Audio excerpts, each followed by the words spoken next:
नमस्कार दोस्तों, मैं यशवंत पूर्वांचल करियर क्लासेस में आप सभी लोगों का स्वागत करता हूं। दोस्तों, आरआरबी साइंस ग्रुप डी की श्रृंखला में मैं आज एक और टॉपिक लेकर आपके सामने उपस्थित हूं।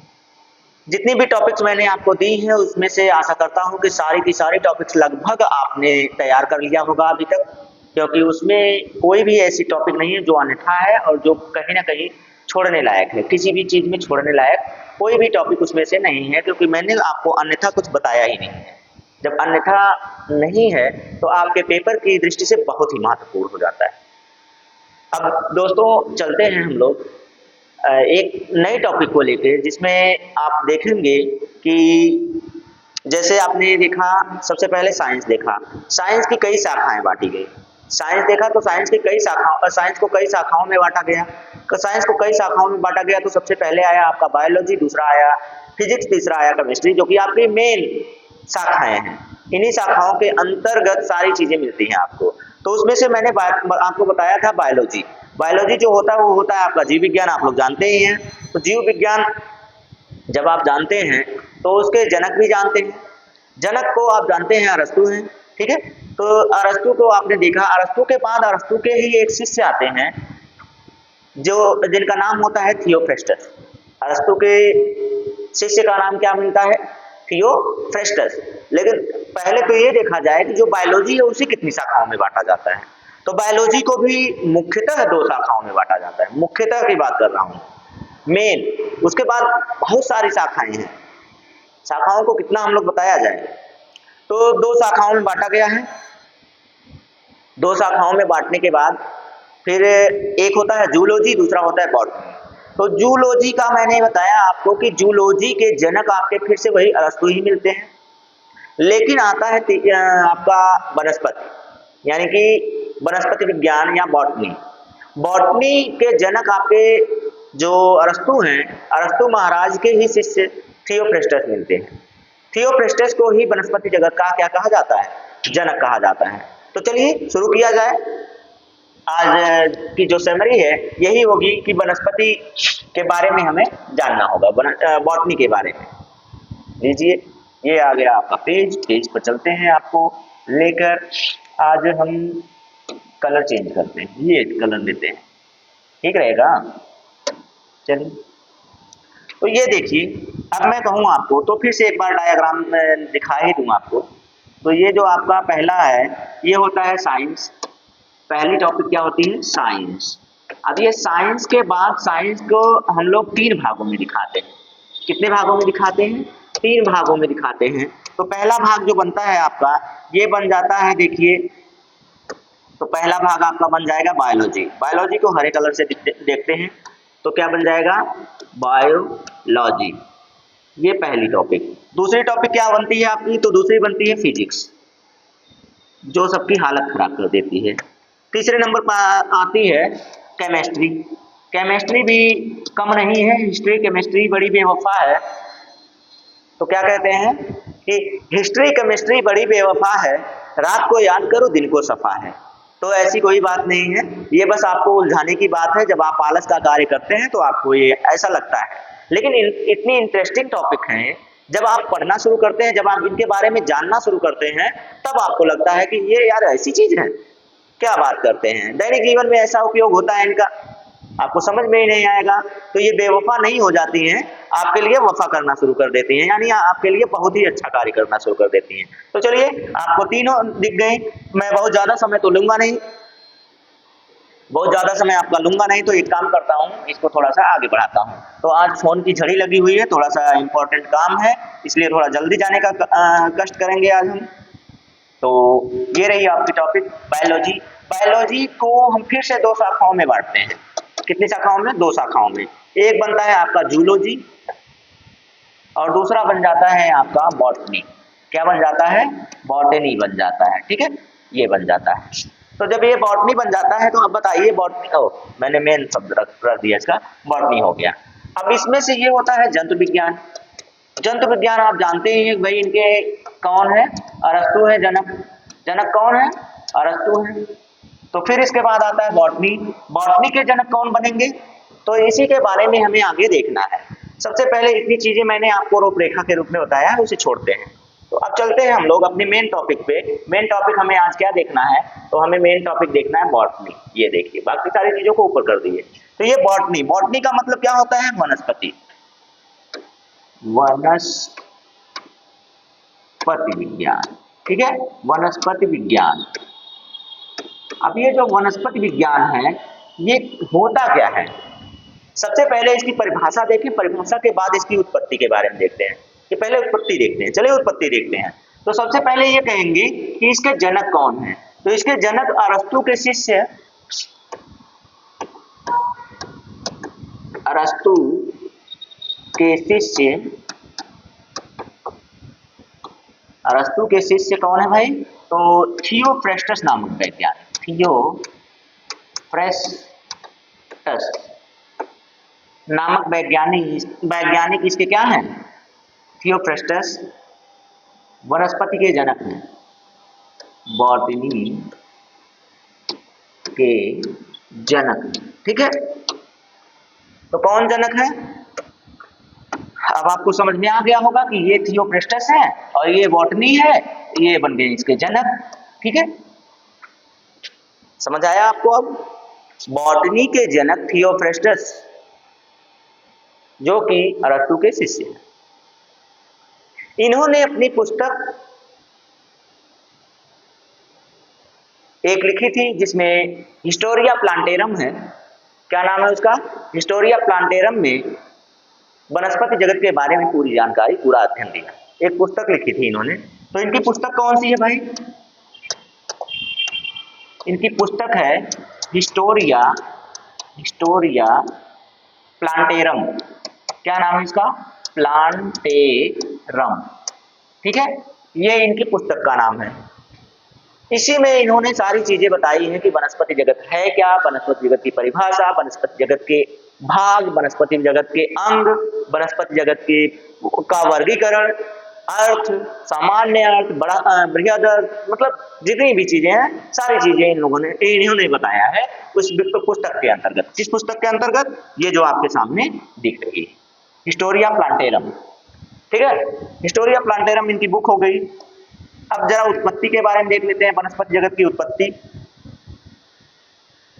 ये जो वनस्पति यानी कि बॉटनी है, बॉटनी की उत्पत्ति किस शब्द से हुई है भाई, तो इसको अन्य वैज्ञानिक जो हैं वो अपना अपना मत देते हैं और अलग अलग रूप से दर्शाते हैं। तो आपके कहते हैं कि ये जो ग्रीक शब्द होता है, एक ग्रीक शब्द है जिसे कहते हैं बोटैन, क्या कहते हैं, बोटैन। आप ध्यान दीजिएगा, ये दो चीजें मैं बताऊंगा इसमें, बोटैन है, बोटैन जो शब्द है ये ऐसे नहीं लिखा जाता, ये ऐसे लिखा जाता है, बी ओ करके TAVN। अब भाई हम ग्रीक तो लिख नहीं सकते, ग्रीक हमको लिखना नहीं आता है, आप लोग समझिएगा। तो बोटैन नाम का एक शब्द है, इस शब्द से बॉटनी की उत्पत्ति मानी गई है। ग्रीक शब्द बोटैन से बॉटनी शब्द की उत्पत्ति मानी जाती है, बॉटनी शब्द की उत्पत्ति मानी जाती है, उत्पत्ति मानी जाती है, ठीक है।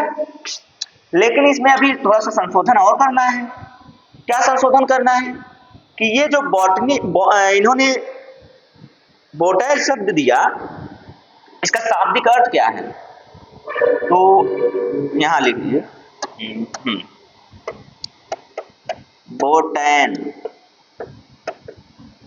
शब्द का शाब्दिक अर्थ, बोटैन का शाब्दिक अर्थ इन्होंने बताया, वैज्ञानिकों ने बताया कि बोटैन शब्द का शाब्दिक अर्थ जो होता है ना, वो होता है क्या कि शाब्दिक अर्थ घास, पहला बताया क्या, घास, दूसरा बताया क्या, दूसरा बताया पेड़ पौधे, दूसरा क्या बताया भाई, दूसरा इन्होंने बताया कि जड़ी बूटियां, क्या है, घास, जड़ी बूटी, तीसरा क्या बता दिया इसी में, इसी में इन्होंने ये भी बताया कि इसका मतलब चारागाह भी होता है। क्या होता है? चारागाह भी होता है। तो ये शब्द आपका निकल के आया बोटैन। क्या शब्द निकल के आया? बोटैन, जो ग्रीक वाला है। लेकिन एक और शब्द बताया जाता है कि लैटिन में भी एक शब्द है। लैटिन में जो शब्द है उसका नाम है बॉटन। क्या नाम है? बॉटन। ये बोटैन है, वो बॉटन कहलाता है। क्या कहलाता है? बॉटन। मैं आपको पूरी जानकारी दूंगा, आप टेंशन मत लीजिएगा, आधी अधूरे में छोड़ के नहीं जाने वाला मैं। ना हो गया? आइए सेकंड पार्ट देखते हैं। सेकंड पार्ट तो यहां से हम ले लेते हैं। तो दूसरा क्या बताया गया? दूसरा मत जो दिया गया है, तो वो बताया गया है कि लैटिन भाषा का शब्द है। लैटिन भाषा का शब्द है। शब्द कौन सा है? उसे कहा जाता है बॉटन। क्या कहा जाता है? उसे कहा जाता है बॉटन। ठीक है। अब बॉटन को इस तरह से देखिए, हिंदी में बॉटन, इस तरह से इसको देखा जाता है। ठीक है, बॉटन। अब ये जो बॉटन है, ये जो बॉटन आपको दिख रहा है, तो भाई इसका भी शाब्दिक अर्थ होना चाहिए। तो इसका क्या शाब्दिक अर्थ है? शाब्दिक अर्थ, तो इसका क्या शाब्दिक अर्थ होना चाहिए भाई? इसका शाब्दिक अर्थ होता है कि क्या कहते हैं इसको, हाँ, इसका शाब्दिक अर्थ आप देखेंगे तो इसे कहते हैं वनस्पति। वनस्पति नहीं भाई, वनस्पति। ठीक है, वनस्पति। तो आपको समझ आ गया होगा। ये यार कुछ अर्जेंट वर्क है, इसके लिए लोग हमें बार बार कर रहे हैं। उनको ये समझ आना चाहिए कि जब एक बार कॉल नहीं उठती है तो कुछ टाइम के लिए रुक जाए, लेकिन क्या किया जाएगा, छोड़िए। तो आप लोग क्लास जब तक है तब तक देख लेते हैं। ये क्या अर्थ होता है? वनस्पति होता है। तो इस तरह से आप लोगों को दो शब्द दिया मैंने। एक शब्द दिया है बोटैन जो ग्रीक का है, दूसरा शब्द दिया है बॉटन जो कि लैटिन शब्द है। दोनों का शाब्दिक अर्थ, जैसे बोटैन है ग्रीक का, ग्रीक वाले का अर्थ होता है घास, जड़ी बूटी व चारागाह, तीनों अर्थ दिख रहे हैं। लेकिन जो बॉटन होता है, बॉटन का मतलब ही होता है वनस्पति। यानी कि अब इसकी परिभाषा अगर हम देंगे तो वो आपके लिए आसान हो जाएगी। अब परिभाषा देंगे तो परिभाषा आपको आसान लगेगी। कैसे आसान लगेगी? कि वनस्पति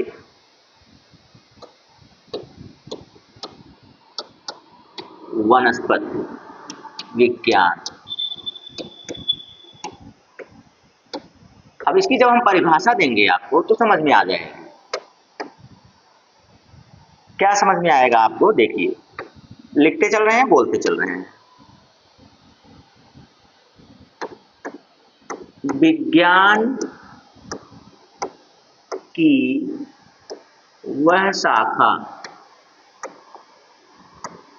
तो यहां विज्ञान नहीं लिखिए आप, जीव विज्ञान की वह शाखा। जीव विज्ञान की वह शाखा जिसके अंतर्गत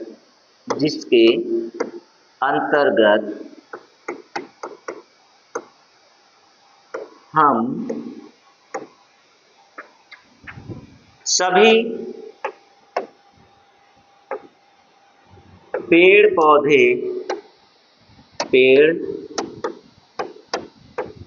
पौधों, या इसी में कोष्टक में लिख लेंगे वनस्पति, पेड़ पौधों की संरचना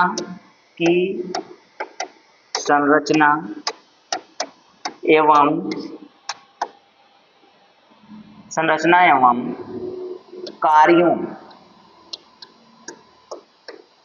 का अध्ययन करते हैं। क्या करते हैं भाई? अध्ययन करते हैं।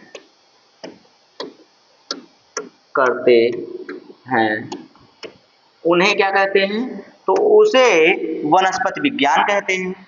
उसे क्या कहते हैं? उसे वनस्पति विज्ञान कहते हैं। विज्ञान कहते हैं। ठीक है, ये हो गया। अब ये जो वनस्पति विज्ञान है, इसको एकलर नामक वैज्ञानिक ने विभाजित किया। किसने? एकलर नामक वैज्ञानिक ने। एक वैज्ञानिक है भाई, कौन है? एकलर। इनका नाम ही अजीब है। क्या नाम है उनका? एकलर। तो एक एकलर नामक वैज्ञानिक आते हैं, एकलर नामक वैज्ञानिक आते हैं। यहाँ एच भी होना चाहिए था, के की जगह एच होना चाहिए क्योंकि के है ही नहीं इसमें। एकलर नामक वैज्ञानिक, इनको आप लोग ऐसे कहें, एकलर कहेंगे या एकलर कहेंगे, आपकी मर्जी है। हम एकलर लिख दे रहे हैं। एकलर कहिए या एकलर कहिए। एकलर नामक वैज्ञानिक ने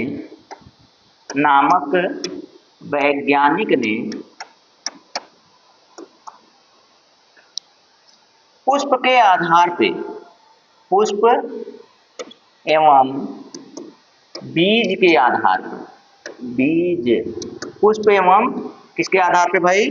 बीज के आधार पर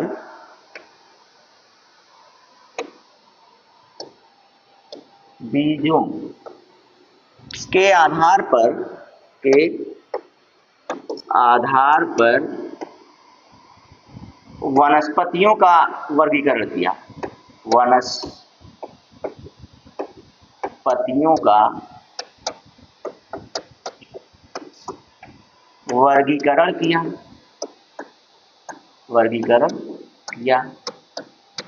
ठीक, वर्गीकरण जो किया इन्होंने वो दो भागों में किया। पहले इतना समझ लेते हैं। देखिए, वनस्पति विज्ञान को क्या कहते हैं?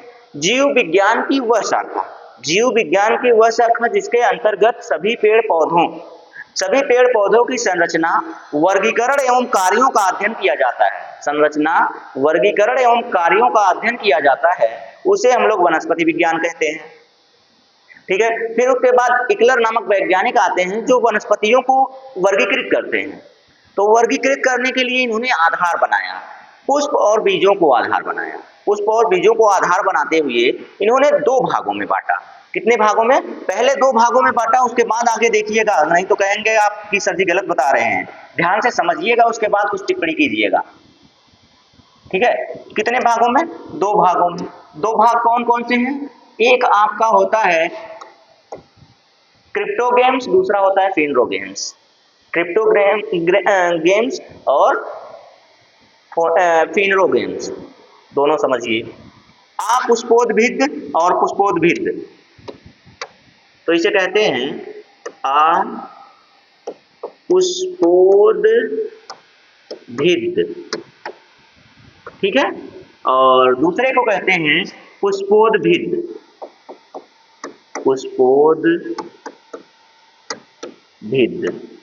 ठीक। अब इसको हम लोग जब इंग्लिश में कहेंगे तो इसको कहते हैं क्रिप्टो गेम्स। ठीक। और इसको कहेंगे फिनरो गेम्स। इसको क्या कहेंगे? फेनरो भी कहते हैं, गेम्स। ठीक, ये हो गया। फिर इसके बाद इन्होंने कहा कि ये जो अपुष्पोद्भिद है और पुष्पोद्भिद है, इनके भी शाखाएं बनती हैं भाई। क्या होती हैं? इनकी भी शाखाएं बनती हैं। अब इनकी भी शाखाएं बना देते हैं हम लोग। तब जब बनती हैं तो भाई, जब शाखाएं बनती हैं तो शाखाएं बनाने में क्या दिक्कत है? फिर इसके बाद इन्होंने कहा कि ये 3 भागों में बढ़ता है। ये कितने भागों में बढ़ता है? 3 भागों में बढ़ता है। और ये जो फिनरोगेम्स है ये 2 भागों में विभाजित हो जाता है। कितने भागों में? 2 भागों में। तो आपको समझ में आ गया होगा। एक होता है थैलोफाइटा, ब्रायोफाइटा। यार लगता है क्लास में आज रोकनी ही पड़ जाएगी। ये बता दे रहे हैं, वर्गीकरण बता दे रहे हैं, इसके बाद आगे बताएंगे ना। चलिए, आज को इतना रोकना चाहेंगे क्योंकि लगातार कॉल्स आ रही हैं। तो देखिए, पहला क्या होता है? पहला होता है थैलोफाइटा। थैलोफाइटा के बाद आपका आता है ब्रायोफाइटा। ब्रायोफाइटा के बाद आपको मिलेगा टेरिडोफाइटा। टेरिडोफाइटा के बाद आपको पुष्पोद्भिद में जाके 2 मिलेंगे, जिन्हें कहते हैं हम लोग जिम्नोस्पर्म, और दूसरे को कहते हैं जियोस्पर्म। तो ये सारी चीजें मैं लिख के छोड़ दे रहा हूँ। मैं इसके बाद आपको अगली क्लास में बताऊंगा, क्योंकि मैं ज्यादा ही कुछ कॉल्स आने लगी हैं, डिस्टर्ब हो गया हूँ अब। अब नहीं लग रहा है कि मैं पढ़ा पाऊंगा। तो पहला क्या होता है, पहला होता है थैलोफाइटा। क्या होता है भाई, थैलोफाइटा, ठीक, थैलोफाइटा। और दूसरा क्या होता है, दूसरा होता है ब्रायोफाइटा, माफ कीजिएगा, दूसरा क्या होता है, ब्रायोफाइटा, ब्रायोफाइटा, ठीक। तीसरा होता है आपका टेरिडोफाइटा। क्या होता है, टेरिडोफाइटा, ठीक है। टेरिडोफाइटा के बाद आपको इसमें देखने को मिलेगा, फेनरियो में देखने को मिल जाएंगे। ये होता है जिम्नोस्पर्म, जिम्नोस्पर्म, और ये आपका हो जाता है एंजियोस्पर्म, एंजियोस्पर्म। ये आपकी शाखाएं बढ़ जाती हैं। तो अब कहा जाता है, देखिए अब सब लोग क्या करते हैं कि इसको इकलर नामक वैज्ञानिक ने जो वर्गीकरण किया है, वो कहते हैं सीधा सीधा इन्होंने 5 भागों में वर्गीकृत किया। इन्होंने पहले 2 भागों में वर्गीकृत किया था। इन्होंने पहले कितने भागों में वर्गीकृत किया था, ये किया था आपका ए और ये किया था आपका बी। इसके आधार पे इन्होंने फिर इसे वर्गीकृत किया कितने भागों में, तो 5 भागों में। देखिए 1, ये हो गया 2, 3 और ये 4 और ये 5। जबकि ये होता है 1 2 3, उसके बाद 1 2, 5 भाग हो जाते हैं। पांचों भागों के बारे में मैं अब आपको अगली कक्षा में बताऊंगा, क्योंकि मेरी कुछ ज्यादा डिस्टरबेंस हो रही है इसकी वजह से। तो लगता नहीं कि आज मैं तो डिस्टर्ब होता रहूंगा, फोन आता रहेगा, आप लोग भी डिस्टर्ब होते रहेंगे। तो आज के लिए मैं सोच रहा हूँ कि आज के लिए इतना ही रहने दूं, बाकी इसको डिटेल से मैं आपको अगले दिन में, अगले एपिसोड में बढ़िया से बता दूंगा। तो कोई अगर कमी लग रही हो तो आप लोग बताइएगा, अगर कोई दिक्कत कोई परेशानी हो आपको इतने में तो आप बताइएगा, इसको रिवाइज कीजिए, पिछली वीडियो को रिवाइज कीजिए, कोई दिक्कत नहीं है। देखिए फिर से फोन आना शुरू हो रहा है, तो एक काम करते हैं, आज के लिए इतना ही दोस्तों, जय हिंद।